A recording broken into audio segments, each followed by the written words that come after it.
hi dear children of 7th standard. You are dealing with the 7th chapter of your history textbook, Tribes, Nomads and Settled Communities. Okay? See, in the previous chapters, that is the second, third, fourth chapter, you studied how these kingdoms rise and fell. And they rise and fell. Okay? But at these times, all these times, we also understood that there was improvement in different arts, craft, productional activities. About towns and villages, both towns and villages. Appo oru building കാണുമ്പോൾ നമുക്ക് പറയാൻ പറ്റും. ഇപ്പോൾ മാഹി ആ ഏരിയയിൽ നമ്മൾ പോയാലുള്ള ബിൽഡിങ്സിൽ കണ്ടാൽ പറയാം ഓരോ പുറമേ നിന്ന് വന്ന ആളുകളുടെ ഇപ്പോൾ പോർച്ചുഗീസിൻ്റെയൊക്കെ ആർട്ട് അവരുടെ ബിൽഡിങ്സ് ഉണ്ടാക്കുന്നതിലൊക്കെ ചില മോസ്ക് കാണുമ്പോൾ നമുക്ക് പറയാം അത് എന്തായാലും കേരളത്തിൻ്റെ സ്റ്റൈലല്ല, അത് പുറമേ നിന്ന് വന്നതാണ് അല്ലേ. അപ്പോൾ ലൈക്ക് ദിസ് ആർട്ട് ക്രാഫ്റ്റിലൊക്കെ അങ്ങനെ ആരൊക്കെ ഇൻവൈഡ് ചെയ്തു അവരുടെയൊക്കെ ആർട്ടും ക്രാഫ്റ്റും ഒക്കെ ഇങ്ങോട്ട് വന്നിട്ടുണ്ട്. But we have to think on a different matter, and that is the political, social and economic developments ഒക്കെ നന്നായിട്ടുണ്ട്, പൊളിറ്റിക്കലായിട്ട് ഡെവലപ്പ് ചെയ്തിട്ടുണ്ട്. പക്ഷേ എന്നാലും social change it was not there everywhere. Social ആയിട്ട് സാമൂഹികപരമായി നോക്കുമ്പോൾ അത്രയധികം ഡിഫറൻസ് വന്നാൽ അപ്പം നമ്മളിത് ആലോചിക്കേണ്ട കാര്യമാണ്. ബാക്കി എല്ലാത്തിലും ഡിഫറൻറ്റ് വന്നു, ആർട്ട്, കൾച്ചർ, എക്കണോമിക്സിൽ അല്ലേ, സാമ്പത്തികമായിട്ടുള്ള മുന്നേറ്റങ്ങളിലൊക്കെ വ്യത്യാസം വന്നു. പക്ഷെ സാമൂഹികപരമായി അല്ലേ വലിയൊരു വ്യത്യാസമൊന്നും വന്നിട്ടില്ല. എന്തുകൊണ്ടാണ്? അത് ചിന്തിക്കേണ്ട വിഷയമാണ്. അപ്പം this lesson teaches you that ആ സോഷ്യൽ ചേഞ്ച് എന്തുകൊണ്ടാണ് ഉണ്ടാവാതിരുന്നത്. ബാക്കി എല്ലാത്തിലും മുന്നേറ്റമൊക്കെ വന്നു, പലതരം ഡിഫറൻസ് ഉണ്ടായി, പക്ഷെ എന്തുകൊണ്ട് സോഷ്യൽ ഡിഫറൻസ് അധികം ഒന്നും ഉണ്ടായിട്ടില്ല? This is what we are going to study in this lesson.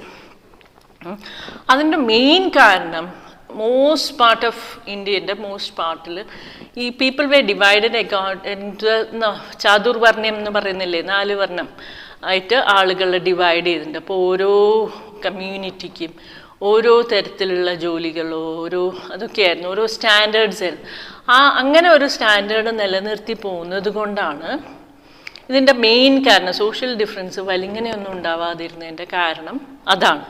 Okay, these rules as prescribed by the Brahmanas were accepted by the അതാണ് അല്ലേ, ഈ ബ്രാഹ്മണന്മാർ ഏറ്റവും ഉന്നതന്മാർ അല്ലേ, അതിൻ്റെ തൊട്ട് വല്ല ക്ഷത്രിയന്മാർ, അങ്ങനെ പോയി താഴേക്കിടയിലാണ് ഈ സാധാരണ ജോലി ചെയ്യുന്ന ആളുകളൊക്കെ ഉണ്ടായത്. അപ്പോൾ ഈ ബ്രാഹ്മണൻസ് മുകളിലിരിക്കുന്നവർ ദൈവത്തിൻ്റെ പ്രതിപുരുഷന്മാരെന്നുള്ള നിലയ്ക്ക് അതായത് കാലത്ത് വന്ന റൂളേഴ്സും ഇവർ പറയുന്നത് വിശ്വസിക്കാൻ തുടങ്ങി. അപ്പോൾ ഇതൊക്കെയാണ് ഇതിൻ്റെ കാരണം. ഓക്കെ, അപ്പോൾ ചെറിയൊരു ക്രാക്ക് നമുക്ക് കിട്ടി, എന്തുകൊണ്ട് വലിയ രീതിയിലുള്ള സോഷ്യൽ ചേഞ്ച് ഉണ്ടായിട്ടില്ല. So now let us move beyond big cities, tribal societies. അപ്പോൾ ഈ ചാതുർവർണ്ണ്യം ഇങ്ങനെ തന്നെ നിൽക്കണം, ഈ മുകളിലുള്ളവരാണ് ദൈവത്തിൻ്റെ പ്രതിപുരുഷന്മാരെന്ന് പറഞ്ഞ പൂജകളൊക്കെ ചെയ്യുന്നതുകൊണ്ട് ബ്രാഹ്മിൺസിന് എന്നും വലിയ സ്ഥാനം കിട്ടി. അത് രാജാക്കന്മാരെ അവരെ അംഗീകരിച്ചു. അപ്പോൾ അവരെന്ത് ചെയ്തു എന്ന് വെച്ചാൽ ഈ ക്ലാസ് ഡിഫറൻസ് ഓരോ കാലം കൂടുമ്പം കൂടി എന്നുവെച്ചാൽ അതിൽ ആ മുകളിലിരിക്കുന്നവർക്ക് അത്ര ഉന്നമനം തോന്നിയുകൊണ്ട് അവർ അതങ്ങനെ തന്നെ നിലനിർത്തി. അപ്പം നമ്മൾക്ക് നോക്കേണ്ടത് ബിഗ് സിറ്റീസിൻ്റെ കാര്യമാണ് നമ്മളീ പറയുന്നത്. അപ്പം അങ്ങനെയാണ് ഈ ട്രൈബൽ സൊസൈറ്റീൻ്റെ ഇടയ്ക്ക് അല്ലേ, ട്രൈബൽസ് ആരാണ്? ഗിരിവർഗ്ഗക്കാരെന്നൊക്കെ പറയുന്ന ആളുകളാണ് അല്ലേ. ശരിക്കും പറഞ്ഞാൽ ഈ ഭൂമി അവർക്ക് അവകാശപ്പെട്ടതാണ്. പണ്ട് പൊട്ടേ ഇവിടെയുണ്ട് ഒരു കാടുകളിലും മറ്റുമിടത്തൊക്കെ വസിക്കുന്നവർ, അവരുടെ ഈ ഭൂമിയുടെ യഥാർത്ഥ അവകാശികൾ അവരാണ്. അവരുടെ ഇടയിൽ എന്താണ് സംഭവിച്ചത്? സോഷ്യൽ ചേഞ്ച് ഉണ്ടായിരുന്നെങ്കിൽ അല്ലെങ്കിൽ അത് എന്തുകൊണ്ട് ഉണ്ടായിരുന്നില്ല? ഇതാണ് നെക്സ്റ്റ് നമ്മൾ ഡീൽ ചെയ്യാൻ പോകുന്നത്. They were, however, other kinds of societies did not follow the social rules and rituals. അപ്പോൾ അവർ ഈ ട്രൈബൽസിൻ്റെ ഒരു കാര്യമുണ്ട്, അവർ ബ്രാഹ്മൺസ് പറയുന്ന മാതിരിയൊന്നുമല്ല അവർ കാര്യങ്ങൾ ഉണ്ടാക്കിയത്. അവർക്ക് അവരുടേതായ റൂൾസ് ഉണ്ടായിരുന്നു. ഇപ്പോഴും നമ്മൾ നോക്കിയാൽ ഈ ട്രൈബൽ പീപ്പിളിൻ്റെ ഇടയ്ക്ക് നോക്കിയാൽ നമ്മൾ ഫോളോ ചെയ്യുന്ന രീതിയൊന്നും ആയിരിക്കില്ല. അവർക്ക് അവരുടേതായ നിയമങ്ങളും നിയമാവലികളും ഉണ്ട്, അതിൽ നിന്ന് പുറത്ത് വരില്ല അവർ. ഇപ്പം ഒരു എക്സാമ്പിൾ പറയുകയാണെങ്കിൽ, പീരിയഡ്സ് ആയ കുട്ടികളിൽ ഉള്ള ട്രൈബൽസ് ഇപ്പോഴും നമ്മൾ ഈ അടുത്ത് പോലും പേപ്പറിൽ വായിച്ചെന്ന്, ഈ കാലഘട്ടങ്ങളിൽ പോലും അവർ സെപ്പറേറ്റ് ആയിട്ടൊരു വേറിട്ടൊരു വീട്ടിൽ തന്നെ ഒറ്റയ്ക്ക് താമസിക്കുക. അപ്പോൾ അതിൻ്റെ ഭയാനകമായ വേർപ്പെടലും ഒറ്റപ്പെടലിൻ്റെയും പേടീൻ്റെയും ഒക്കെ അവസ്ഥകൾ ഈ ഇടയ്ക്ക് 1-2 കുട്ടികൾ തുറന്നു പറഞ്ഞിട്ടുണ്ടായിരുന്നു. അപ്പോൾ അങ്ങനെയുള്ളവരൊക്കെയാണ് ഈ റൂൾസ് ഫോളോ ചെയ്തതിന് അവരെ ആ ട്രൈബ് തന്നെ അങ്ങോട്ട് പുറത്താക്കുക ചെയ്യുക. അപ്പോൾ ഇപ്പോഴും നിലനിൽക്കുന്നുണ്ട്. നമ്മൾ ഏറ്റവും ടോപ്പിൽ വിദ്യാഭ്യാസം ഉണ്ടെന്ന് വിശ്വസിക്കുന്ന കേരളത്തിൽ തന്നെ അത് നിലനിൽക്കുന്നുണ്ട്. അപ്പം ഞാൻ പറഞ്ഞതിൻ്റെ ചുരുക്കം ഇതാണ്, ഈ മറ്റ് ഹയർ സൊസൈറ്റീസിൻ്റെ പോലെയായിട്ടില്ല tribal people. They have their own rules and rituals. Okay, nor were they divide. അപ്പോൾ ഈ ട്രൈബൽസിൻ്റെ ഒരു തന്നെ കുറേ ന്യൂമറസ് ഇതായിട്ടൊന്നും അവരത് മുകളിൽ ഒരാൾ താഴെ ഒരാൾ എന്നുള്ള രീതിയിലൊന്നുമുള്ള അൺഈക്വൽ ക്ലാസ് ആയിട്ടൊന്നും അവർ ഡിവൈഡ് ചെയ്യുന്നില്ല. അവർക്ക് ഡിഫറെൻ്റ് ആയിട്ടൊരു റൂൾസാണ്, അത്രയേ ഉള്ളൂ. Okay, now members of each tribe were united by kinship bonds. Many tribes obtained their livelihood from agriculture, others were hunter-gatherers or herders. Most often they combined these activities to make full use of the natural resources of the area. Some tribes were nomadic and moved from one place to another. A tribal group controlled land and pastures jointly and divided this among the household according to its own rules. അപ്പോൾ മനസ്സിലായല്ലോ, നമ്മുടെ bigger സൊസൈറ്റിയിലാണെങ്കിൽ Brahmins, വൈശ്യ, ശൂദ്ര, ക്ഷത്രിയ എങ്ങനെ മാറ്റിയതാണ് ചെയ്തത്. പക്ഷേ ഇവിടെ അതൊന്നുമല്ല. അവർക്ക് അങ്ങനെ താഴ്ന്ന ക്ലാസ്സിലേക്ക് അവർ പോകുന്നില്ല. പക്ഷേ ഇവർക്കായിട്ടൊരു സ്പെഷ്യൽ റൂൾസ്. അപ്പോൾ അവർ ജീവിച്ചിരുന്നത് മോസ്റ്റ്ലി അഗ്രികൾച്ചർ. പിന്നെ ഒരു മുതിർന്ന ഇവരുടെ കാര്യങ്ങളൊക്കെ നോക്കുന്ന ഒരു മൂപ്പരുണ്ടാവും. അവരുടെ കീഴിലുള്ള ആളുകൾ എന്നുള്ള മട്ടിൽ ഒരുമിച്ചാണ് അവർ പ്രവർത്തിച്ചത്. അപ്പം ചിലർ അഗ്രികൾച്ചറിലായിരുന്നു, പിന്നെ ചിലർ ഗ്രേസിങ് കാറ്റിലാണ്, പിന്നെന്താ ഹണ്ടർ ഗ്യാദറേഴ്സ് ആയിരുന്നു മോസ്റ്റ്ലി. അല്ല, ഹണ്ടർ ഗ്യാദറേഴ്സ് എന്ന് പറഞ്ഞാൽ വേട്ടയാടി നായാടി പിടിക്കുന്നവർ, അവരാണ് ഹണ്ടർ ഗ്യാദറേഴ്സ്. അല്ലെങ്കിൽ മേച്ച് പശുവിനെയൊക്കെ മേയ്ക്കുന്ന ആൾക്കാർ അല്ലേ. അപ്പോൾ നമ്മൾ ആലോചിക്കേണ്ടത് ഈ ട്രൈബ്സ് എന്തെന്ന് വെച്ചാൽ അവർ നാച്ചുറൽ റിസോഴ്സസ് ഫുള്ളായിട്ട് യൂസ് ചെയ്യുന്നത്. നമ്മളെമാതിരി ഒന്നായിട്ട് എക്സ്പ്ലോയിറ്റ് ചെയ്ത് അങ്ങോട്ട് എടുക്കുകയല്ല, മണ്ണുമായിട്ട് കൂടുതൽ ഇതായി ജീവിച്ചവരാണ്, മണ്ണിനോട് ചേർന്ന് ജീവിച്ചതാണ്. അവരാണ് ശരിക്കും ഈ ഭൂമിയുടെ അവകാശികൾ എന്ന് നമുക്ക് പറയാൻ വേണമെങ്കിൽ. കാരണം അവർ അരിയും എന്താ അവർക്ക് വേണ്ടതെന്ന് വെച്ചാൽ അവരൊക്കെ കൃഷി ചെയ്തിട്ടാണ് മോസ്റ്റ്ലി അവരുണ്ടാക്കുക. കാട്ടിൽ നിന്ന് തേന്, പിന്നെ മണ്ണിൻ്റെ അടിയിൽ നിന്ന് കിഴങ്ങുകൾ വേവിച്ചും പച്ചയ്ക്ക് നിന്ന്, പിന്നെ ഫ്രൂട്ട്സ്, അപ്പോൾ എല്ലാം. അപ്പോൾ അവരുടെ പൊതുവേ അവർ നല്ല ആരോഗ്യമുള്ളവരുമായിട്ടൊക്കെ കണക്കാക്കപ്പെട്ടിരുന്നു. ഓക്കെ, അപ്പോൾ എന്താണെന്ന് വെച്ചാൽ അവർ ഇപ്പോൾ ഫാമിംഗ് ഉണ്ടെങ്കിൽ നമുക്ക് ഓരോരുത്തർക്കും സ്പെഷ്യൽ ഫാം എന്നുള്ള മട്ടിലാണല്ലോ നമ്മൾ മോഡേൺ സൊസൈറ്റി എന്നുള്ളൊരു ഇതാക്കുന്നത്. പക്ഷെ അവർക്ക് അങ്ങനെയൊന്നും കൂട്ടായുള്ള കൃഷിയാണ്. ആ കൂട്ടായുള്ള കൃഷി അവർ തമ്മിൽ തന്നെ ഡിവൈഡ് ചെയ്യും. ഓക്കെ, അപ്പോൾ പക്ഷെ ആ ഡിവൈഡ് ചെയ്യുന്നതിന് അവരുടേതായ ചില നിയമങ്ങളുണ്ട്. ആ നിയമങ്ങൾക്ക് അനുസരിച്ച് many large tribes thrived in different parts of the subcontinent. They usually lived in forests, hills, deserts and places difficult to reach. Sometimes they clashed with the most powerful class-based societies. In various ways the tribes retained their freedom and preserved their separate culture. അതാണ് ഇവർ സാധാരണഗതിയിൽ എന്തുകൊണ്ട് മറ്റൊരുമായിട്ട് അധികം ഇതില്ല എന്ന് വെച്ചാൽ നമുക്ക് എത്തിപ്പെടാൻ പ്രയാസമുള്ള ഏരിയയിലാണ്. ഇപ്പം നമ്മുടെ ട്രൈബൽ ഏരിയയിൽ തന്നെ എന്തുകൊണ്ടാണ് ചിലപ്പോഴെങ്കിൽ അസുഖങ്ങൾ വരുമ്പം ചികിത്സ കിട്ടാതെ മരിക്കുന്നത് നിങ്ങൾ ആലോചിച്ചിട്ടുണ്ടോ? അവർക്ക് വാഹന സൗകര്യങ്ങളുള്ള സ്ഥലത്തല്ല അവർ ജീവിക്കുന്നത് പകുതി പേരും. പിന്നെ കാടിനോട് അത്രയധികം ഇഴകിച്ചേർന്ന് ജീവിക്കുന്നവരാണ്. കാട്ടിൻ്റെ ഉൾപ്രദേശങ്ങളിലാണ് അവർ ജീവിക്കുന്നത് അല്ലേ. അപ്പോൾ അത് നമുക്ക് നോക്കാം. ഒന്ന് ആ കാരണം കൊണ്ട്. പിന്നെ എന്താണെന്ന് വെച്ചാൽ ഈ മോഡേൺ കാസ്റ്റ് ബേസ് സൊസൈറ്റിയായിട്ട് എന്തെങ്കിലും ഒരു ക്ലാഷ് ഉണ്ടായാൽ നല്ല ക്ലാഷ് തന്നെയായിട്ടാണ് അത് കണക്കാക്കപ്പെടുന്നത്. അപ്പോൾ അത് അവർക്ക് ഈ റൂൾസ്, നമ്മുടെ റൂൾസ് ഒന്നും ഫോളോ ചെയ്യാൻ അവർക്ക് താല്പര്യമല്ല. അവരുടേതായ രീതിയിൽ തന്നെ ജീവിക്കാനാണ് താല്പര്യപ്പെടുന്നത്. എന്നിട്ട് അവരൊരു സെപ്പറേറ്റ്. അപ്പോൾ നമ്മൾ മനസ്സിലാക്കേണ്ടത് ഇന്നത്തെ കാലത്തും ഇങ്ങനെ ഉണ്ടോ എന്ന് നമ്മൾ ചോദിക്കുന്നില്ലേ. ഇതിൻ്റെ കാരണം ഇതാണ്, അവരെ ഒരു സ്പെഷ്യൽ കാസ്റ്റായിട്ടോ അല്ലെങ്കിൽ സ്പെഷ്യൽ വേയിലോ ജീവിക്കാൻ അവർക്ക് തീരുമാനിച്ചുകൊണ്ട് അവരിൽ വലിയ മാറ്റം, സോഷ്യൽ ചേഞ്ചസ് ഒന്നും നമുക്ക് കാണാൻ കഴിയില്ല. Okay. But the caste-based and tribal societies also depend on each other for their diverse needs. This relationship of conflict and dependence gradually caused both societies.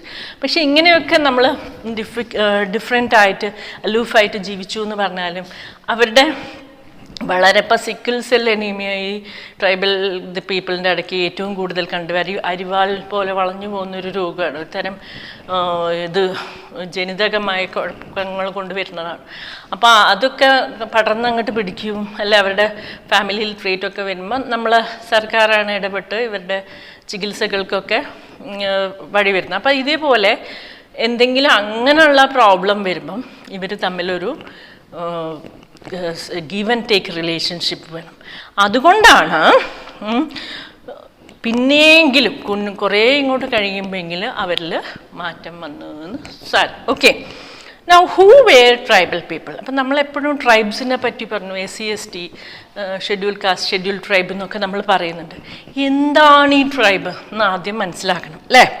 Contemporary historians and travelers give a very scanty information about tribes. A few exceptions apart, tribal people did not keep written records, but they preserved rich customs and oral tradition. These were passed down to each new generation. Presently, historians have started using such oral traditions to write. അതാണ് ഈ tribal people എന്ന് പറഞ്ഞാൽ അവർക്ക് നമ്മുടെ പോലെ നമ്മളിപ്പം നമ്മളുടെ രേഖകളൊക്കെ പാസ്റ്റ് രേഖകളൊക്കെ നമ്മൾ കണ്ടുപിടിക്കുന്നതോ അതൊക്കെ എഴുതി വെച്ചിരിക്കപ്പെട്ടിട്ടുണ്ട്, അല്ലേ? മിക്കവാറും എല്ലാ കാര്യങ്ങളും ഒന്നുകിൽ സ്റ്റോണിൻ്റെ മുകളിൽ പിന്നെ വെച്ചുന്നത് ബുക്കിൻ്റെ മുകളിൽ ഇങ്ങനെ എഴുതി വെച്ചിട്ടുണ്ട്. പക്ഷേ ഈ ട്രൈബൽ പീപ്പിൾ എന്ന് പറഞ്ഞാൽ അവർക്ക് എഴുതും വായനയല്ല. അവരെന്താ ചെയ്യുന്നത്? അവരതൊക്കെ മിക്കവാറും അതൊരു പാട്ട് രൂപത്തിലാക്കി അല്ലെങ്കിൽ അറിവായിട്ട് പിന്നെയുള്ള തലമുറയ്ക്ക് പകർന്നു കൊടുക്കുക ചെയ്യുന്നത്, അല്ലേ? അപ്പം നമ്മൾ പണ്ട് കൊഴുത്തുകാലമൊക്കെ നടക്കുമ്പോൾ നമുക്ക് കേൾക്കായിരുന്നു. അപ്പോൾ അവർ കൈ കൊണ്ട് തന്നെ സെലക്ട് ചെയ്യുക എന്ന വിത്ത് നല്ലതാണ് നല്ലതോടെ. അപ്പം നമ്മളത് നോക്കിക്കഴിഞ്ഞാൽ നമുക്ക് സാധാരണ നമ്മൾ അരീൻ്റെ നമ്മൾ ഈ വിത്തിന് മാറ്റി വെച്ചോ മറ്റേത് നോക്കിയാൽ നമ്മൾ കൈകൊണ്ട് തൊട്ട് നോക്കിയാൽ നമുക്ക് മനസ്സിലാവും. അപ്പോൾ അവരുടെ അറിവ് ഇങ്ങനെ തലമുറകളായിട്ട് അവർക്ക് കിട്ടിയ അറിവ് അവർ വാമൊഴിയായിട്ട് പറഞ്ഞുകൊണ്ടിരിക്കുകയാണ്. അതുകൊണ്ടാണ് നമ്മൾക്ക് അധികം അവരെ പറ്റി അറിയാത്തത്. അപ്പോൾ അവർ ഇപ്പം എന്താ ചെയ്യുന്നതെന്ന് വെച്ചാൽ ഇവരുടെ ഈ അറിവിൽ നിന്ന്, ഈ പാട്ടിൽ നിന്നും ഈ കഥകളിൽ നിന്നുമൊക്കെ നമ്മുടെ ഹിസ്റ്റോറിയൻസ് അവരുടെ ഹിസ്റ്ററി എഴുതാൻ ശ്രമിച്ചുകൊണ്ടിരിക്കുകയാണ്. Okay, it's a good move, അല്ലേ? Now, tribal people were found in almost every region of the subcontinent. The area and influence of the tribe varied at different points of time. Some powerful tribes controlled large territories. In Punjab, the Khokar tribe. കണ്ട, അപ്പം നമ്മൾ tribal people വേറിട്ടാണ്. അവർക്ക് main സ്ട്രീമായിട്ട് വലിയ ഇതൊന്നുമില്ല എന്ന് പറഞ്ഞാലും വളരെ പവർഫുള്ളായിട്ടുള്ള tribal people ഉണ്ടായിരുന്നു. അതിൽ കുറച്ച് എക്സാമ്പിളാണ് പഞ്ചാബിലുള്ള ഖോക്കർ. 13th century 14th centuryയിൽ അവർ ഭയങ്കരമായിട്ട് ഇൻഫ്ലുവൻസ് എന്ന് പറഞ്ഞാൽ അവർക്ക് സ്വാധീനിക്കാൻ തക്ക ശക്തി ഉണ്ടാവും. നമ്മളെങ്ങനെ മറ്റേ ആൾ സ്വാധീനിക്കുന്ന അയാളുടെ ശക്തി കൊണ്ടോ കഴിവ് കൊണ്ടോ എന്തെങ്കിലും ആയിരിക്കും. അപ്പം ഇങ്ങനെയുള്ള സ്വാധീന ശക്തി ഉണ്ടായിരുന്നു 13th and 14th പഞ്ചാബിലുള്ള ഖോഖർ ട്രൈബ്. ഖഖാസ്, അത് കഴിഞ്ഞിട്ട് ഖോഖറിനെക്കാട്ടും ഇമ്പോർട്ടൻ്റ് ആയി ഖഖാസ്. കമൽ ഖാൻ ഖക്കർ, അതിൻ്റെ ഇമ്പോർട്ടൻസ് നമുക്ക് മനസ്സിലാവണമെങ്കിൽ ഈ എംപറർ അക്ബർ നമ്മൾ നേരത്തെ പഠിച്ചു. അക്ബർ എന്താ ചെയ്തതെന്ന് വെച്ചാൽ എല്ലാം അയാളുടെ മക്കളോ അയാളുടെ റിലേറ്റീവ്സിനോ മാത്രമല്ല എടുത്ത് എല്ലാ ഏരിയയിലും ഫേമസ് ആയിട്ട് അതത് ഏരിയയിൽ ഫേമസ് ആയിട്ടുള്ള ആൾക്കാരും അങ്ങരുടെ അഡ്മിനിസ്ട്രേറ്റീവ് സിസ്റ്റത്തിൽ ഉണ്ടായിരുന്നു. അപ്പം അക്ബർ തിരഞ്ഞെടുത്ത ഒരാളാണ്, ഒരു മൻസബ്ദാറായിട്ടാണ്. ഈ ഇതൊക്കെ നികുതിയൊക്കെ പിരിക്കാൻ വേണ്ടിയിട്ടായിരുന്നല്ലോ അന്ന് മൻസബ്ദാർസിനെ എടുത്ത്, അല്ലെങ്കിൽ ആ കാര്യങ്ങളൊക്കെ നോക്കി നടത്തുക. അങ്ങനെ തിരഞ്ഞെടുക്കപ്പെട്ട ഒരു ട്രൈബൽ പീപ്പിൾ ഉണ്ടായിരുന്നു, അതാണ് കമൽ ഖാൻ ഖക്കർ. അപ്പം നമ്മൾക്ക് അതിൻ്റെ ഇമ്പോർട്ടൻസ് ശരിക്കും മനസ്സിലാവണം, അല്ലേ? The in Multan and Sindh, Langals and Arghuns dominated extensive region. ഈ ലങ്കാസും അർഘുൻസും കുറേ ഏരിയയിൽ ഈ ട്രൈബൽ പീപ്പിൾ ഇൻഫ്ലുവൻസ് ഉണ്ടായിരുന്നു. പക്ഷേ മുഗൾസ് അവരെ കീഴടക്കി. The Balochis were another large and powerful tribe in the northwest. They were divided into many ബലോച്ചീസിന് clans ആയിട്ട് എന്ന് പറഞ്ഞാൽ ഇനിയും ചുരുങ്ങിയതായിട്ട് അവരെ മാറ്റപ്പെട്ട് അവർ ഡിവൈഡ് ചെയ്തിട്ടുണ്ടായിരുന്നു. ഓക്കെ, അതൊക്കെ ഡിഫറെൻറ്റ് ചീഫ്സിൻ്റെ കൈമിൽ. In western Himalaya live the shepherd tribe ഗഡീസ്.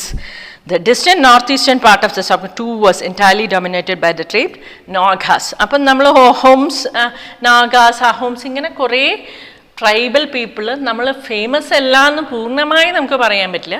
പക്ഷെ ഇങ്ങനെ ഒരു സ്പെഷ്യൽ ട്രൈബായിട്ടുള്ള പീപ്പിൾ, ഫേമസ് ആയിട്ടുള്ള ആളുകളെയാണ് ഈ ഒരു പാരഗ്രാഫിൽ കാര്യമായിട്ട് പറയുന്നത്. അതുകൊണ്ട് ഇത് ഇമ്പോർട്ടൻസ് അർഹിക്കുന്നു.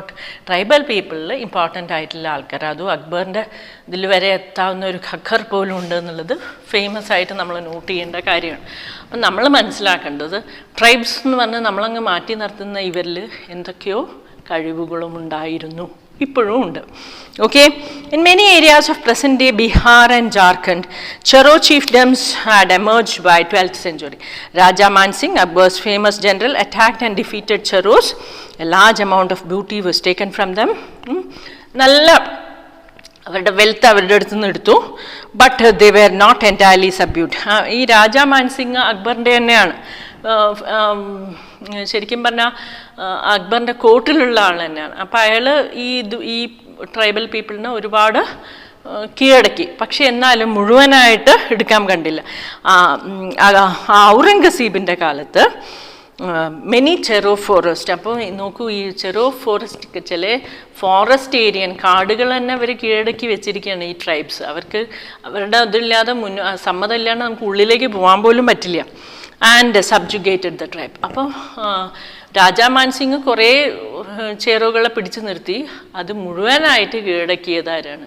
ഔറംഗസീബാണ്. Okay, the Mundas and Santhals were among the other important tribes that lived in this region and also in Orissa and Bengal. അപ്പോൾ ഇത്രയും ട്രൈബൽ പീപ്പിൾ ഫേമസ് ആയിട്ട് നമ്മൾ പറയും.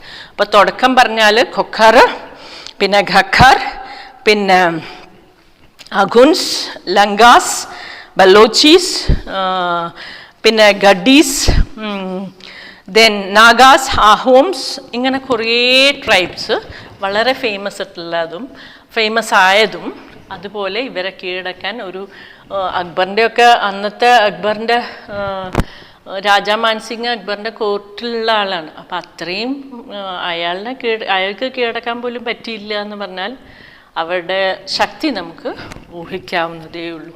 ഈ ഒളിപ്പോരിലൊക്കെ ഭയങ്കര ശക്തിയായിട്ടുള്ള ട്രൈബൽ പീപ്പിൾ ഉണ്ടെന്നാണ് കേൾവി. Okay, the Maharashtra, Highlands and Karnataka were home to Kolis, Birads and numerous others. Kolis also lived in many areas of Gujarat. Further south where there were large tribal populations of Koregas, Vetas, Marawars and Maravars. Okay. അപ്പം ഇത്രയും നമ്മൾ നോക്കുകയാണെങ്കിൽ ഓരോ സ്റ്റേറ്റിലും different ആയിട്ടുള്ള ട്രൈബും ഉണ്ട്. അതിൽ തന്നെ ഏറ്റവും സ്ട്രോങ് ഇൻഫ്ലുവൻഷ്യൽ ആയിട്ടുള്ള ട്രൈബ്സ് ഉണ്ട്. The last tribes of Bhils were spread across western and central India. By the late 16th century, many of them had become settled agriculturalists and some even zamindars. Many Bhil clans nevertheless remained hunter-gatherers. The Gonds were found in great numbers across the present-day stages of Chhattisgarh, Madhya Pradesh, Maharashtra and Andhra Pradesh. അപ്പോൾ ഈ special names ഈ ട്രൈബ്സിന് അപ്പം നമ്മൾ നോക്കുകയാണെങ്കിൽ ഓരോ സ്റ്റേറ്റിലും famous ആയിട്ടുള്ള, അപ്പം നമുക്ക് മനസ്സിലാവേണ്ടത് മിക്കവാറും എല്ലാ സ്റ്റേറ്റ്സിലും ഈ സ്പെഷ്യൽ ട്രൈബ് പരന്ന് കിടക്കുന്നുമുണ്ട്. അവരിൽ കുറച്ച് പേര് വളരെ ഫേമസ് ആയിട്ടുള്ള ട്രൈബ്സും ഉണ്ട്. Okay, how nomads and mobile people live. ഇനി നമ്മൾ ആലോചിക്കേണ്ടത് എങ്ങനെയാണ് നൊമാഡ്സ്, എന്താ ഈ നൊമാഡ്സ് എന്ന് പറഞ്ഞാൽ അലിഞ്ഞ് തിരിഞ്ഞ് അവിടെ നിന്ന് കിട്ടുക വീണിടം വിഷ്ണു ലോകം എന്ന് പറയുന്ന മാതിരി അവിടെ ഒരു ചുറ്റുപാടിൽ ജീവിച്ച് അവിടെയുള്ള റിസോഴ്സ് തീർന്നു വെച്ചാൽ അടുത്തേക്ക് അങ്ങനെ പോകുന്നവരാണ് nomads. Okay, nomad pastoralists moved over long distances with their animals. They lived on milk and other pastoral products. They also exchanged wool, ghee, etc. with settled agriculture for grain, cloth, utensils and other products.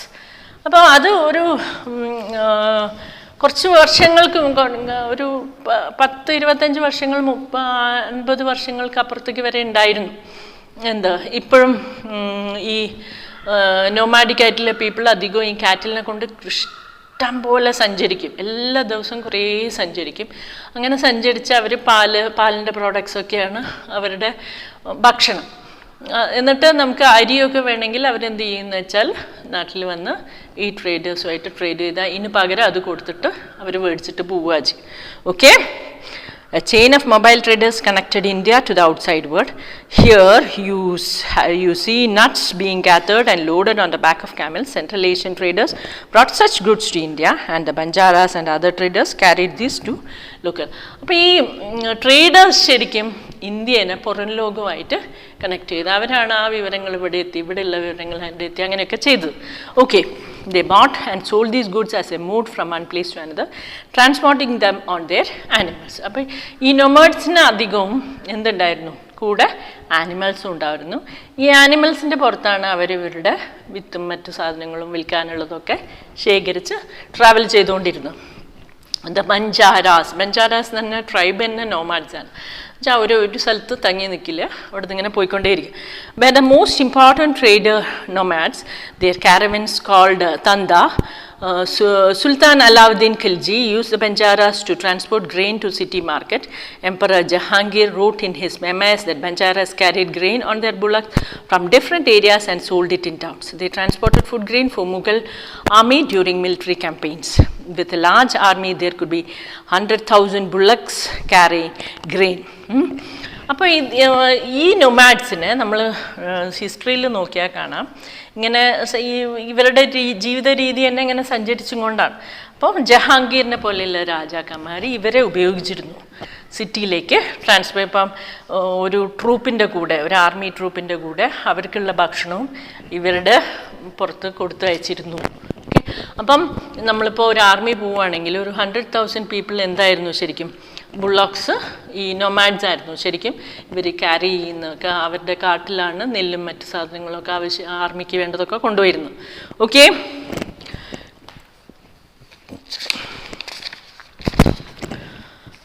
many pastoral tribes reared and sold animals such as cattle and horses to the prosperous people. Different castes of petty peddlers also traveled from village to village. They made and sold wares such as ropes, reeds, straw matting, and coarse sacks.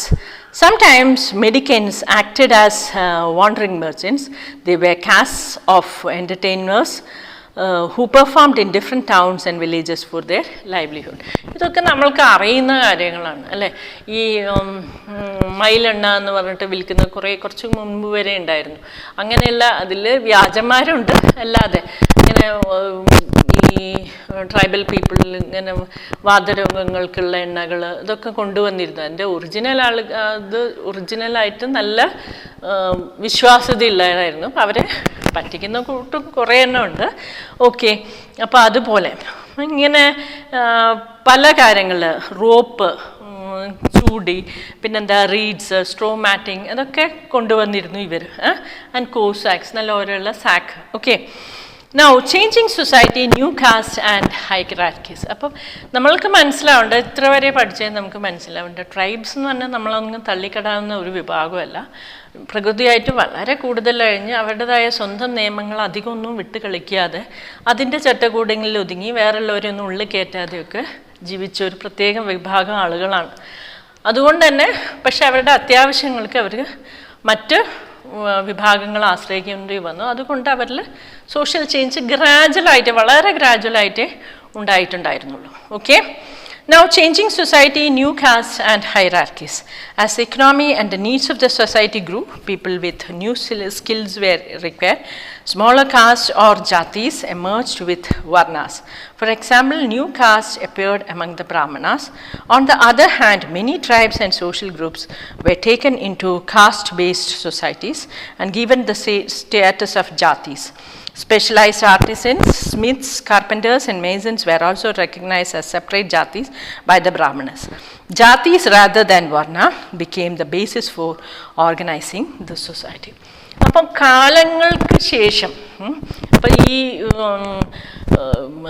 രത്നങ്ങൾ എത്ര കല്ലിൻ്റെ ഉള്ളിലിട്ട് വെച്ചാലും എത്ര മണ്ണ് മൂടി വെച്ചാലും കാലം കഴിയുമ്പോൾ അതിൻ്റെ തിളക്കം കൊണ്ട് മാറില്ല എന്ന് പറയുന്ന പോലെ ഈ വിഭാഗങ്ങളിലും അവരുടെ കഴിവുകൾ ഭയങ്കര ഫേമസ് ആയതുകൊണ്ട് ഇവർക്ക് വർണ്ണം എന്നുള്ള ചാതുർവർണ്ണ എന്നുള്ളതല്ല, ഇവരെ ജാതീസ് എന്നുള്ള ഒരു സ്ട്രാറ്റയിൽ ബ്രാഹ്മിൻസ് അംഗീകരിച്ചു. ഓക്കെ, അപ്പം അതിൽ ഈ കാർപ്പൻറ്റേഴ്സ് ഉണ്ടായിരുന്നു, ഗോൾഡ് സ്മിത്ത് അല്ല ഇങ്ങനെയുള്ള ആളുകൾ ഉണ്ടായിരുന്നു, പിന്നെ മേസൺസ് ഭയങ്കര വൃത്തിയായിട്ട് ഈ കൽപ്പണികൾ ചെയ്യുന്നവരുണ്ടായിരുന്നു, റെക്കഗ്നൈസ്. അപ്പോൾ ജാതിയായിട്ടാണ് ഇവരെ ബ്രാഹ്മൺ സൊസൈറ്റി അംഗീകരിച്ചത്. Okay, among Kshatriyas, new Rajput clans became powerful by the 11th and 12th century. They belonged to different lineages such as Hunas, Chandelas, Chalukyas and others. Some of these too had been tribes earlier. Many of these clans claimed to be regarded as Rajputs. They gradually replaced the older rulers, especially in agricultural areas. Here a developed society was emerging. അപ്പം നമ്മൾക്ക് അറിയാത്ത പല കാര്യങ്ങളുമാണത് അല്ലേ. അപ്പം ഈ ക്ഷത്രിയന്മാരാരാണ് ശരിക്കും അടിതടവുകൾ പഠിച്ച അല്ലെ രാജാവിൻ്റെ പ്രൊട്ടക്ഷൻ വിഭാഗങ്ങൾ, അതിന് ആംഡ് ഫോഴ്സസ് എന്നുള്ള മട്ടിൽ വിളിക്കാം. അപ്പം അവരാണ് ശരിക്കും പിന്നീട് രജപുത്രന്മാരായത്. ഓക്കെ, അപ്പോൾ ഈ പവർഫുൾ ആയിരുന്നു 11th and 12th centuries. Okay, അപ്പോൾ അവർ ശരിക്കും ഡിഫറെൻറ്റ് ലീനിയേജിൽ നിന്ന് വന്നതാണ്. ഏതൊക്കെയാണത്? ഹൂനാസ്, ചന്ദേല, ചാലൂക്യ ആൻഡ് അതേഴ്സ്. അപ്പോൾ ഇതിൽ പലരും നമ്മൾ നോക്കിയാൽ അറിയാം ഇവരൊക്കെ ട്രൈബൽ പീപ്പിളായിരുന്നു. സ്പെഷ്യൽ ആയിട്ടുള്ള അതിൽ പവർഫുൾ ആയിട്ടുള്ള ട്രൈബൽസ് ആയിരിക്കണം ഇതിങ്ങോട്ട് മാറിയത്. അപ്പം ഇങ്ങനെയുള്ള ട്രൈബിൽ നിന്ന് നല്ല കഴിവുള്ള ട്രൈബൽസിൽ നിന്ന് ഇങ്ങോട്ട് മാറിയവരെ രാജ്പുട്സ് എന്നുള്ള പേരിൽ വന്നു. They gradually replace the older rulers. നേരത്തെയുള്ള റൂളേഴ്സിനെ മാറ്റിയിട്ട് അഗ്രികൾച്ചർ ഏരിയയിൽ അവർ എന്തായാലും അതിൽ കഴിവുള്ള ആളുകളായിരുന്നു, അവർ കയറി ഭരണം തുടങ്ങി. അപ്പം നമ്മൾക്ക് മനസ്സിലാവേണ്ട ഒരു ഡെവലപ്ഡ് സൊസൈറ്റി, ഒരു ട്രൈബൽ പീപ്പിളിൽ നിന്ന് ഒരു ഡെവലപ്ഡ് സൊസൈറ്റി ഇങ്ങനെ വന്നു. Okay, the rise of Rajput clans to the position of rulers set an example for the tribal people to follow. അപ്പം ഇങ്ങനെ ട്രൈബൽ പീപ്പിളിന് രാജ്പുട്ട് ക്ലാൻ വന്നു എന്ന് കണ്ടപ്പോൾ അവർക്ക് ശരിക്കും ട്രൈബൽ പീപ്പിളിന് ഒരു എക്സാമ്പിളായിരുന്നു, നമ്മൾക്കും നല്ല famous ആയിട്ടാവാം.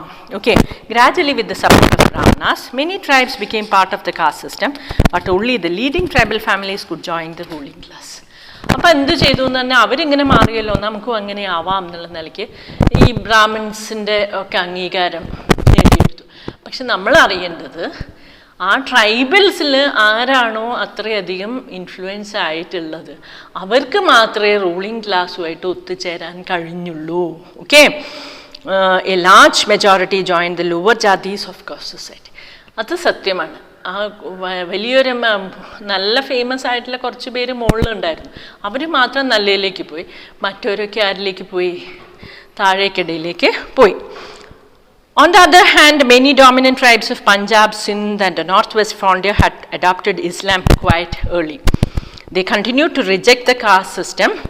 The unequal social order prescribed by the Orthodox Hinduism was now widely accepted in these areas. Okay?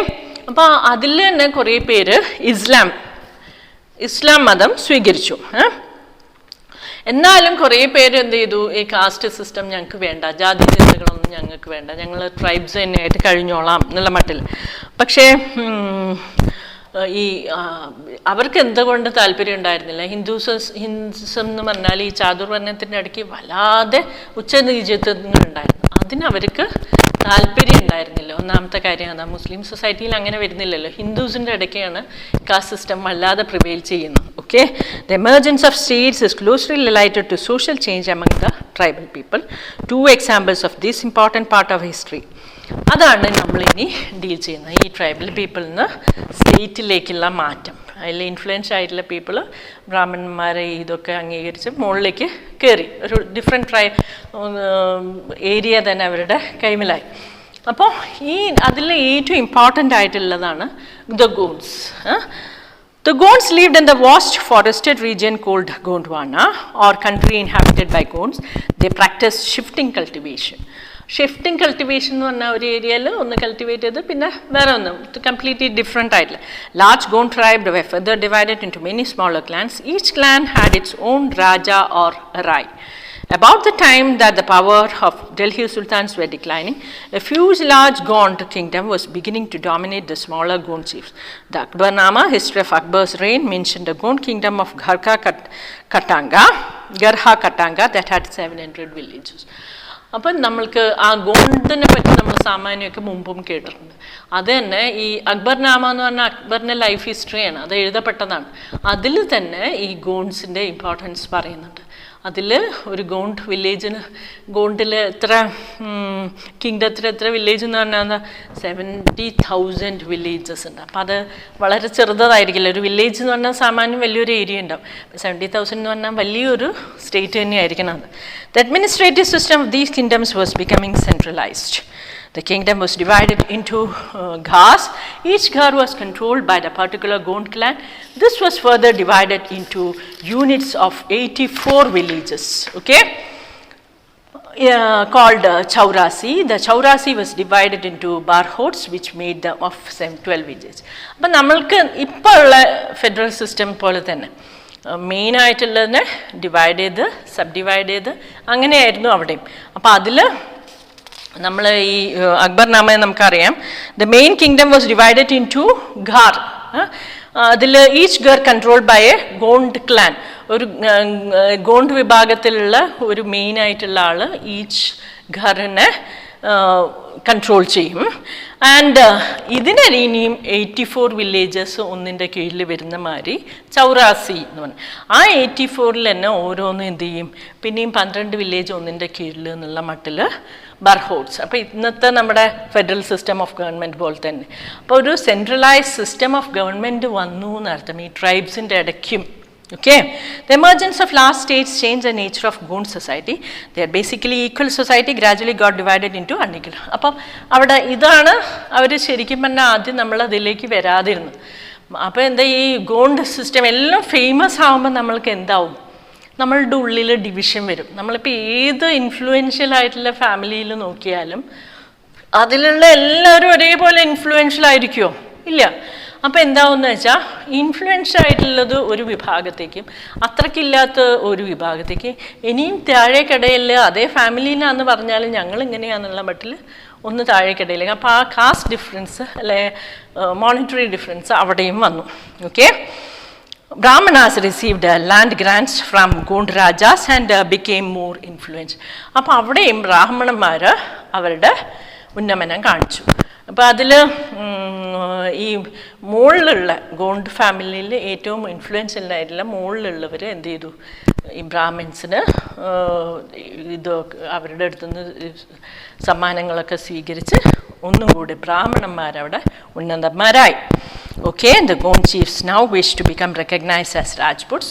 അപ്പോൾ ഈ ഗോണ്ട് ചീഫ്സിന് ഇനി രാജ്പുട്സ് എന്നറിയപ്പെടാൻ ഇഷ്ടം തുടങ്ങി. എല്ലാവർക്കും അങ്ങനെയാണ്, സ്ഥാനമാനങ്ങൾക്ക് എല്ലാവർക്കും മോഹമുണ്ട്. So Amandas, the Gond raja of Garha Katanga, assumed the title of Sangram Shah. His son Dalpat married Princess Durgavati, the daughter of Salbahan, the Chandal of Rajput of Mahoba. കണ്ടോ, ഇൻഫ്ലുവൻഷ്യൽ ആയിട്ടുള്ള ആളുകൾ പേര് ആദ്യം എടുത്തു, പിന്നെ കുറച്ചും കൂടെ ഫേമസ് ആയിട്ടുള്ള ആളുകളിൽ നിന്ന് മാരേജ് സ്വീകരിക്കുകയും ചെയ്തു. അപ്പോൾ ഒന്നും കൂടെ അവരുടെ ഇൻഫ്ലുവൻസും കൂടെ ഇവരിൽ കൂടുമല്ലോ. അപ്പോൾ ആ പവർ ഒന്നും കൂടി കൂടി. Dalpat, however, died early. Rani Durgavati was very capable and started ruling on behalf of her 5-year-old son Bir Narain. Under her, the kingdom became even more extensive. In 1565, the Mughal forces under Asaf Khan attacked Garha Kadanga. A strong resistance was put up by Rani Durgavati. She was defeated and preferred to die rather than surrender. Her son too died fighting soon after. കണ്ടോ, ഇത് ഹിസ്റ്ററിയിലുള്ളൊരു ഫാക്റ്റാണ്. അപ്പോൾ ഈ ഗോണ്ട് സൊസൈറ്റിയിൽ അവരുടെ ആ influence ഒന്നും കൂടെ കൂടെ ചൈരാസി പ്രിൻസസിനെയാണ് കെട്ടിയത്. പക്ഷെ എന്ത് ചെയ്തു എന്ന് പറഞ്ഞാൽ അങ്ങേര് വേഗം മരിച്ചു, ആ രാജാവ് വേഗം മരിച്ചു എന്ന് കണ്ടപ്പം ഈ ഇൻഫ്ലുവൻഷ്യൽ ആയിട്ടുള്ള ഫാമിലിയിലുള്ള വുമൺ ആയതുകൊണ്ട് തന്നെ അവൾ പവർഫുള്ളാണ്, ഹൈലി പവർഫുള്ളാണ്. അപ്പോൾ അവൾ എന്ത് ചെയ്യുന്നു എന്ന് വെച്ചാൽ അവൾ സ്വന്തം ഭരണം നടത്തി മകന് വേണ്ടിയിട്ട്. അന്ന് സ്ത്രീ ഭരണം നടത്തുക അങ്ങനെയാണ്. അപ്പോൾ ആ ഭരണം നടത്തി അവളെ ഒരു മുസ്ലിം രാജാവ് ആക്രമിച്ച് അവൾ അങ്ങേയറ്റം സ്ട്രോങ് ആയിട്ട് അവൾ ഫൈറ്റ് ചെയ്തു. പക്ഷെ അവസാനം മരണം വരും എന്ന് പറഞ്ഞപ്പോൾ അവൾ എന്ത് ചെയ്തു, അത് മുന്നിലെത്തിയെന്ന് കണ്ടപ്പം അയാളുടെ കൈ കൊണ്ട് മരിക്കാതെ അല്ല, അയാളുടെ ഡിഫീറ്റഡ് ആയിട്ട് അയാളുടെ കീഴിൽ നിൽക്കാതെ അവൾ എന്ത് ചെയ്തു എന്ന് വെച്ചാൽ സ്വയം ആത്മാഹുതി ചെയ്യുക ചെയ്ത്. അവളുടെ മകനും അത്രയധികം ശക്തിയോടെ ഫൈറ്റ് ചെയ്ത് മരിച്ചു. Okay, the Garha Katanga was a rich state. It earned much wealth by trapping and exporting wild elephants to other kingdoms. അപ്പം അത് നമ്മൾ മനസ്സിലാക്കണം. ഇങ്ങനെയുള്ള രാജാക്കന്മാരെ ആക്രമിക്കുന്നത് തന്നെ എന്തിനാണ്? ഓരോ രാജ്യവും മറ്റേ രാജ്യത്തിനെ ആക്രമിക്കുന്നത് അത് അവളുടെ എന്തിനെങ്കിലും ഫേമസ് ആയിരിക്കണം, വെൽത്തിന് വേണ്ടിയിട്ടോ അല്ലെങ്കിൽ കുറേ ഏരിയാസിന് വേണ്ടി, അഗ്രികൾച്ചർ വേണ്ടി, ഇങ്ങനെ പല കാര്യങ്ങൾക്കായിരിക്കണം. അപ്പോൾ ഇവിടെ എന്തിനാണ് ശരിക്കും പറഞ്ഞാൽ ഇവർക്ക് വാസ്റ്റ് എമൗണ്ട് ഓഫ് വെൽത്ത് ഉണ്ടായിരുന്നു. എങ്ങനെ ആ വെൽത്ത് കിട്ടിയെന്ന് വെച്ചാൽ ആനകളെ, കാട്ടിൽ നിന്ന് ആനകളെ ഈ അന്ന് ഈ വാരിക്കുഴി വെച്ച് പിടിക്കുക ചെയ്യുക. എന്നിട്ട് അവരെ ടീം ചെയ്തിട്ട് ആ ആനകൾ, അന്നൊക്കെ ആനകൾ എല്ലാ രാജാക്കന്മാർക്കും വേണ്ടി വരും ട്രാവലിങ്ങിന്, പിന്നെ ചിലപ്പം കൂപ്പുന്ന് മരം പിടിക്കുക, അങ്ങനെ പല പല ജോലികൾക്ക്. പിന്നെ വാറിന് അത്യാവശ്യമായിരുന്നു. അപ്പം ഇങ്ങനെയാണ് അവർക്ക് കാശുണ്ടായത്. Okay, when the Mughals defeated the Gonds, they captured a huge booty of precious coins and elephants. They annexed part of the kingdom and granted the rest to Chandra Singh, an uncle of Bir Narain. Despite the fall of Garha Katanga, the Gond kingdom survived for some time. However, they became much weaker and later struggled unsuccessfully against the stronger Bundelas and Marathas. അപ്പോൾ ഈ രാജ്ഞി വീണത് ശേഷം അല്ല, അയാളുടെ മകനും മരിച്ചല്ലോ, beer Naren. അപ്പോൾ beer നെറേൻ മരിച്ചു എന്ന് കണ്ടപ്പോൾ അയാളുടെ ആ ഫാമിലിയിലുള്ള ഒരു രാജാവിന് ബാക്കിയുള്ളതൊക്കെ ഒരു നെക്സ്റ്റ് ചെയ്തെങ്കിലും കുറച്ച് പവർ കൊടുത്തു. Chandrashah, an uncle of Bir Narain. Okay, അപ്പം ഗോണ്ട് കിങ്ഡംസ് കുറച്ചും കൂടെ കാലം നമുക്ക് സർവൈവ് ചെയ്തു. എന്തായാലും അതിലും ശക്തന്മാരായ ബുണ്ടേലാസും മറാത്താസും വന്നപ്പം ഈ ഫാമിലി, ഖൻഗാസ് ഫാമിലി നിന്നുപോയി, അല്ലെങ്കിൽ അത് നാമാവശേഷമേ. ഇനി അഹോംസിൻ്റെ കാര്യം. അപ്പോൾ ആ ഗോണ്ട്സിൻ്റെ കാര്യം ഒന്ന് ശരിക്കും ശ്രദ്ധിക്കേണ്ടതാണ്. ഇനി Ahoms. The Ahoms migrated to Brahmaputra valley from present day Myanmar in the 13th century. അത് ഓർക്കേണ്ടതാണ്. മ്യാൻമർ, അവിടുന്ന് ഇപ്പോൾ ഏറ്റവും കൂടുതൽ പ്രശ്നങ്ങൾ നടക്കുന്നത് മ്യാൻമർ എന്നാണ് അല്ലേ? എപ്പോഴും പലവിധ മനുഷ്യാവകാശ പ്രശ്നങ്ങൾ, കുട്ടികൾ ഇഷ്ടം പോലെ മരിക്കുന്നു അവിടെ, അങ്ങനെ ദിവസവും പത്രത്തിൽ കാണുന്ന വാർത്തയാണ് മ്യാൻമറിനെ പറ്റിയിട്ട്. ആ മ്യാൻമറിനാണ് 13th century അഹോംസ് മൈഗ്രേറ്റ് ചെയ്ത്.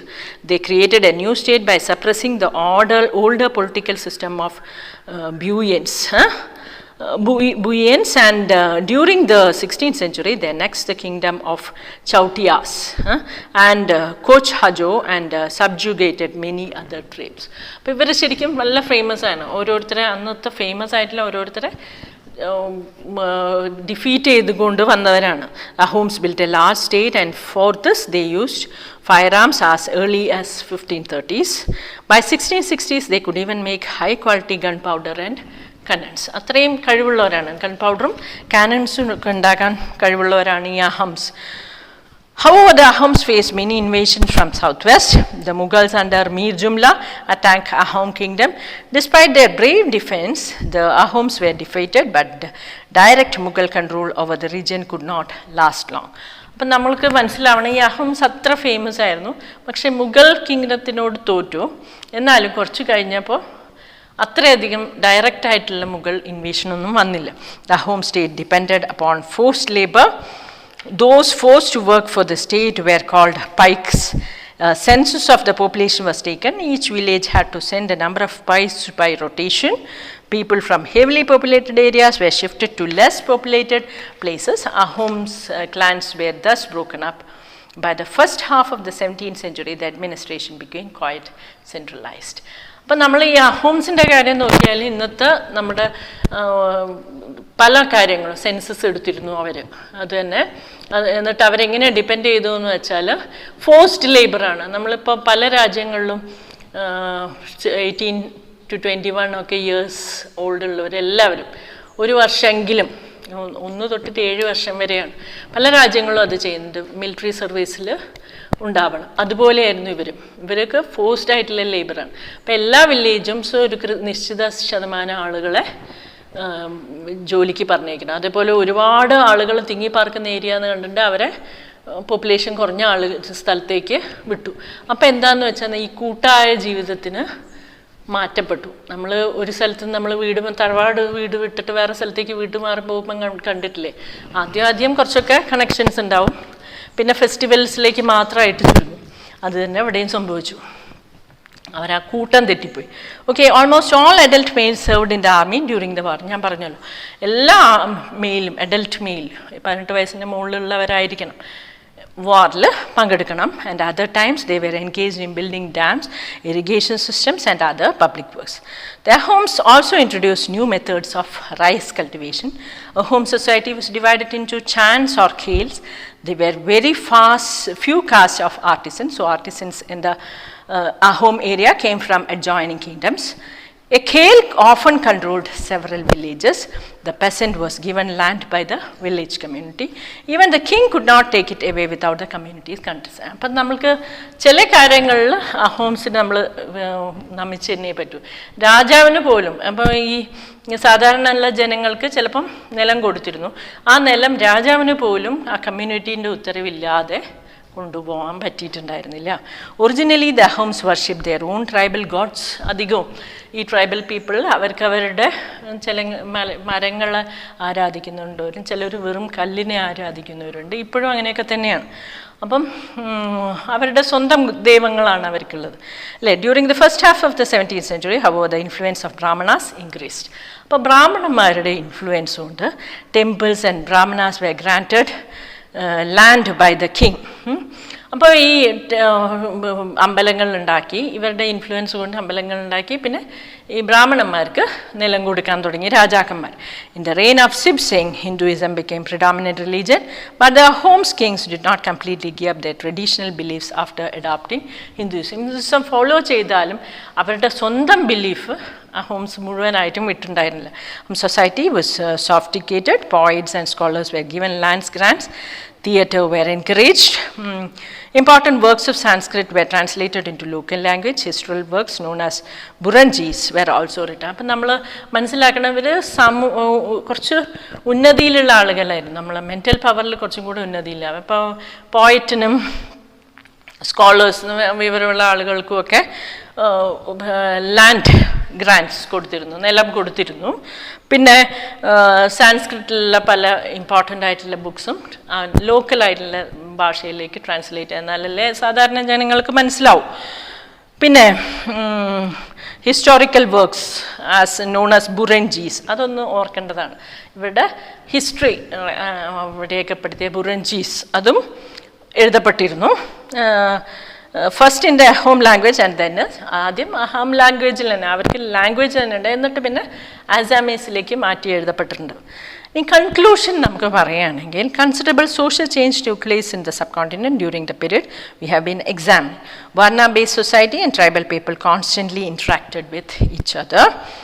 This interaction caused both kinds of societies to adapt and change. There were many different tribes and they took up diverse livelihoods. Over a period of time, many of them merged with the caste-based society. അപ്പം നമ്മൾ മനസ്സിലാക്കേണ്ടത് social change വളരെ മെല്ലനെയായിരുന്നു വന്നതെങ്കിലും ഈ വർണ്ണ based എന്ന് പറഞ്ഞാൽ ചാതുർവർണ്ണ്യം, ബ്രാഹ്മണൻ, വൈശ്യൻ, ശൂദ്രൻ എന്നുള്ള ആ വകുപ്പിൽ നിന്ന് ട്രൈബ്സ് വേറിട്ടൊരു ജീവിതം നയിച്ചു. പക്ഷേ സാമൂഹ്യ ജീവിയായ മനുഷ്യന് അങ്ങോട്ടും ഇങ്ങോട്ടും ഇൻട്രാക്ട് ചെയ്യേണ്ടി വന്നപ്പം ഇവർ തമ്മിലൊരു കണക്ഷൻ ഉണ്ടാവുകയും ചെയ്തു. അവരും ഇവരിലേക്ക് മെർജ് ചെയ്യുക വർണ്ണ ബേസിലേക്ക് മെല്ലെ മെല്ലെ മെല്ലെ മാറിയത് എങ്ങനെയാണെന്ന് ഈ ലെസൺ നമ്മളെ കാണിച്ചത്. So and that's the importance of this lesson. So thank you children.